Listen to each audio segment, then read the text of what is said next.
है Vladimir Putin से। और पुतिन ये तय है इस वक्त में अगर भारत के दौरे पर पहुंचते हैं, जब अमेरिका ने सीधे तौर पर यह कह दिया था कि भाई अगर आप रूस से तेल खरीदेंगे, रूस से अगर आप व्यापार करेंगे तो हम आप पर टैरिफ लगा देंगे। लेकिन भारत ने अमेरिका के इन प्रतिबंधों, अमेरिका के इन धमकियों को नजरअंदाज किया और रूस से रिकॉर्ड तेल खरीदा है। तो ऐसे में अगर ट्रंप आते हैं तो एक बड़ा संदेश अमेरिका को होगा, डोनाल्ड ट्रंप को होगा कि भारत अब किसी के दबाव में आने वाला नहीं है। और रूस भी इस बात को समझ रहा है भली भांति। वैभव जी, डेफिनेटली मैं आपकी बात से पूरी तरह सहमत हूं। देखिए, भारत ने कई बारी पिछले कई सालों में साफ किया है कि हम किसी देश के साथ नहीं है। हम अपना स्वतंत्र निर्णय लेते हैं। जो हमारे राष्ट्रीय हित या राष्ट्रीय सुरक्षा के लिए अच्छा होता है हम वही करते हैं। अमेरिका ने हम पे कितनी कोशिश की, लेकिन भारत ने कहा हमें जहां से सस्ता तेल मिलेगा वहीं से हम खरीदेंगे, क्योंकि जब भारत सस्ता तेल खरीदेगा तो हम्म। हम जैसे नागरिकों को भी तो तेल सस्ता ही मिलेगा। तो भारत सरकार जो है वो सर्व राष्ट्रीय हित और राष्ट्रीय सुरक्षा की चीजें देख के ही कोई निर्णय लेती है। हम किसी भी महाशक्ति या बड़ी शक्ति के दबाव में ना कभी आए हैं, ना ही कभी आएंगे। और मैं एक और चीज कहना चाहूंगा वैभव जी। जी। वैभव जी, मैं अगर अमेरिका और रूस को कंपेयर करूं कि भारत के कितने अजीज दोस्त हैं, आप देखिए, रूस हमेशा से, चाहे पहले सोवियत संघ के अवतार में या रूस के अवतार में 1991 से, कभी भी रूस ने अपनी धरती को भारत विरोधी गतिविधियों के लिए इस्तेमाल नहीं करने दिया है। बिल्कुल। रूस की धरती से कभी भी कोई ऐसा बयान नहीं आया जो भारत विरोधी हो। लेकिन अमेरिका ने अपनी धरती से भारत विरोधी गतिविधियों को हमेशा बढ़ावा दिया है। चाहे खालिस्तानी लोग हों, चाहे इस्लामिक जिहादी लोग हों, आए गए दिन अमेरिका के बड़े बड़े नेता भारत के बारे में अनशन हम्म। बयान देते हैं। India is a dead economy, India is a hell hole.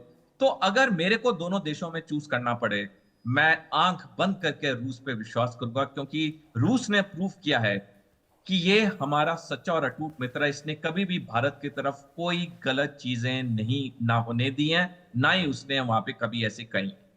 Suresh साहब, ये बहुत महत्वपूर्ण जानकारी है और इस जानकारी के बीच ये समझना होगा 2 दिवसीय जो ब्रिक्स सम्मेलन है, इसमें सऊदी अरब भी शामिल है। और सऊदी अरब के भी अगर शीर्षस्थ नेता भारत पहुंचते हैं तो बड़ा संदेश पाकिस्तान को भी होगा, क्योंकि पाकिस्तान ने जिस तरह से मक्का ट्रीटी में सऊदी को अपने साथ शामिल किया है, लेकिन सऊदी के प्रिंस का यहां पर पहुंचना ये पाकिस्तान के लिए भी बड़ा संदेश होगा। सर देखिए वैभव जी, पाकिस्तान के लिए तो संदेश होगा, लेकिन जब कोई देश लिखित तौर पे कोई संधि को साइन कर देते हैं तो वो संधि को पालन करने में बाध्य हो जाते हैं।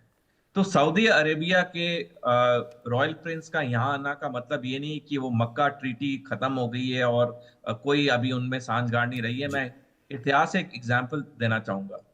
30 मई 1939 को मुसोलिनी और हिटलर के बीच में, इटली और जर्मनी के बीच में एक रक्षा संधि हुई जिसे पैक्ट ऑफ स्टील कहते हैं। जी। जब 25 अगस्त को 1939 को हिटलर ने मुसोलिनी को फोन करके कहा कि मैं 6 दिन बाद हमला करने वाला हूं पोलैंड पे, तुम अपनी सेना को तैयार रखो मेरी मदद के लिए। तो मुसोलिनी ने कहा कि हम इटली तैयार नहीं, हमें 3 साल और चाहिए। लेकिन हिटलर ने कहा कि नहीं, मैं हमला कर रहा हूं। और जब 1 सितंबर 1939 को जर्मनी ने पोलैंड पे हमला किया, जिससे दूसरा विश्व युद्ध शुरू हुआ, मुसोलिनी को अपनी सेना भेजनी पड़ी हिटलर की मदद के लिए, क्योंकि एक लिखित संधि थी जिसे पैक्ट ऑफ स्टील के नाम से जाना जाता था। तो जब चीजें लिखित में आ जाती हैं, उनका जो कॉम्प्लेक्शन होती है, डायमेंशन होती है, पूरी बदल जाती है। इसीलिए ये जो मक्का पैक्ट है, मैं कई बार कहता हूं, ये दो देशों के लिए बहुत खतरे वाला पैक्ट है, एक इजराइल के लिए और एक भारत के लिए। तो हमें सऊदी अरेबिया के क्राउन प्रिंस का यहाँ आना, इसके साथ मक्का पैक्ट पे कोई फर्क नहीं पड़ेगा, क्योंकि वो लिखित एग्रीमेंट है जिसमें तीनों देशों ने ये साइन किया हुआ है। एक देश पे हमला तीनों देशों पे हमला माना जाएगा। तो यानी कि सुरेश साहब, ये मानकर चला जाए कि ब्रिक्स से पहले जो स्थितियां, इन स्थितियों के बीच अगर सऊदी के शीर्षस्थ नेता भारत पहुंचते हैं, क्योंकि सर ब्रिक्स सम्मेलन है, जाहिर सी बात है 11 देशों के जो शीर्षस्थ नेता हैं वो पहुंचेंगे इन स्थितियों के बीच। लेकिन ये सम्मेलन भारत के लिहाज से कितना महत्वपूर्ण है, क्योंकि इसकी मेजबानी भारत ही इस बार कर रहा है। वैभव जी, देखिए, भारत के लिहाज से तो ये बहुत महत्वपूर्ण सम्मेलन है, बल्कि भारत के लिहाज से नहीं, पूरी दुनिया के लिए महत्वपूर्ण सम्मेलन है। क्योंकि पहली बार तो दुनिया के 11 बड़े देश, 11 शक्तिशाली देश इकट्ठे भारत की धरती पे आ रहे हैं। ये हमारे लिए बड़े फख्र की बात है कि इतने बड़े बड़े नेता हमारी धरती पे आएंगे। दूसरा, यहां से जब एक संदेश जाएगा 11 नेताओं से कि हमें शांति चाहिए, हमें व्यापार बढ़ाना है, हमें अपने नागरिकों की जिंदगी में एक सुधार लाना है, तो डेफिनेटली इसका दुनिया पे असर तो पड़ता है।